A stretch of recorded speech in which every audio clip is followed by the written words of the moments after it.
fellow Trek Chatters, I'm Pit Trekkie, and welcome to another episode of Pittsburgh's Trek Chat. Well, what I'm going to talk about in today's episode is I want to talk about the Star Trek short trek, the first mini-sode that came out just a couple weeks ago, called Runaway. So it was an interesting little 15-minute episode. There were some things I liked about it, some questions that came up from it. So I'm going to just go ahead and get started into it. So basically, here's the synopsis of the episode. The Discovery brings on board some sort of containers or some sort of stowaway in there. Tilly, who is my favorite character on Discovery, Tilly is talking to some hologram of her mom, talking about the command program that she's in. Mom kind of gets some digs in her about her ability to be in the program, I guess with her quarters being a mess, whatever. So she goes down to the mess hall. She's, I guess, drowning her sorrows in food, whatever. And then there's this creature that seems to be cloaked, walking around. She sees some blood dripping on the floor. This unknown creature proceeds to completely terrorize and trash up the mess hall. And so she's finally able to, she decloaks this creature. Tilly can't understand what she's saying, so she finds a communicator, and they're able to talk using the universal translator. Turns out that she is some sort of she's from some sort of planet where I guess they're mining dilithium, and she came up with some sort of process where they're able to recrystallize dilithium, which is interesting because that's not supposed to happen until Star Trek 4, but I guess with it being before the original series, I guess that's okay. I guess she feels that I guess her people are called the Zaheen. And by the way, the name of this individual is named Mihawi Ika Hali Ka Po, which they shortened to Poe in the episode. My first thought was, where is this bitch from? Hawaii? I mean, my goodness. It's a very interesting name, but I guess she's from Zaheen, or some sort of name. But anyway, she finds a way to recrystallize the dilithium, and she feels, I guess her people and their planet, they feel like they're kind of like twins, or like they were created at the same time instead of the planet first. So she feels, I guess it comes off to me as though she's kind of saying they're kind of robbing their planet of its resources, just so that they can have warp drive. We find out through tricorder scans what race she is, and it also Tilly finds out that she is some sort of special person that needs to go back to her planet. So they go to the transporter room. She finds out that Poe is actually supposed to be becoming queen. I guess her whole family is dead, and she's supposed to be queen of her people, and she escaped because she really didn't want the responsibility. But what ended up happening was, I guess Tilly gave her some confidence, and so she went back to her planet, and episode over. Alright, so here are some things that I liked about the episode. I really thought that Mary Wiseman brought a lot of humor to Tilly. That's one thing that I really enjoy with her, is her awkward kind of humor and her quirkiness. Because like I've said in previous episodes, I don't think we've really seen a lot of that before. Maybe a little bit in Neelix. But she just has her own little unique kind of quirkiness to her, which I really enjoy.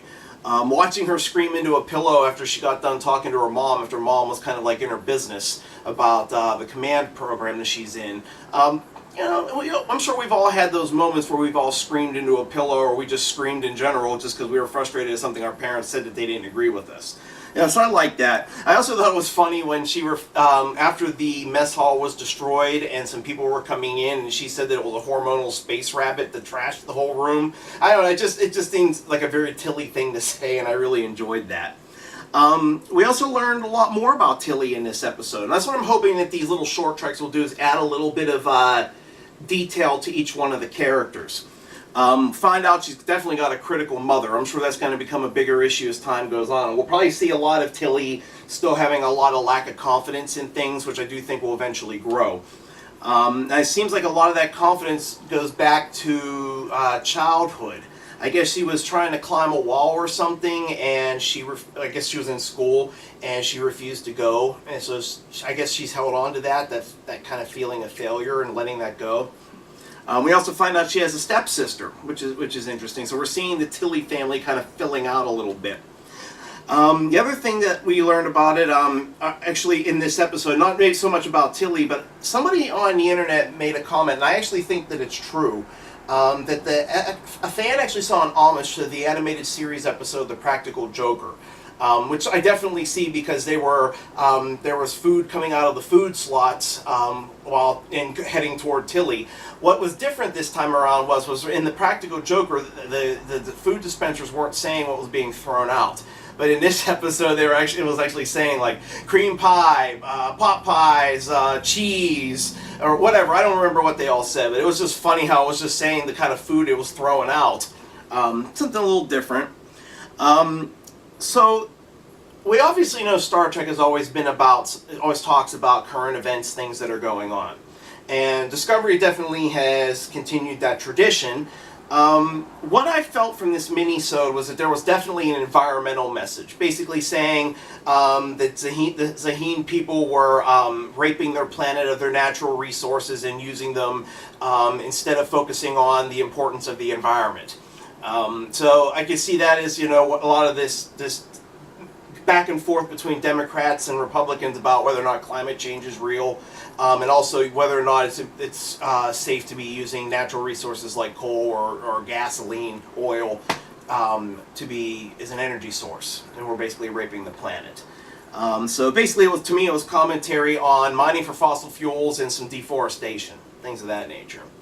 Some of the questions that came up for me in this episode. Where did the cargo carriers come from? Now, before I go any further, if in the comment section below, if I ask something or I have these questions and you have a way to answer them, please let me know in the comment section so that way I know I'm not just kind of losing my mind. But where did the cargo carriers come from? From what I remember in the beginning of the episode, they showed a scene at Discovery and they kind of looped around to the shuttle bay and they were saying that shift or whatever was over. They were loading in different cargo carriers, but where the hell did they come from? I don't, unless I missed something, I don't know where those cargo carriers came from.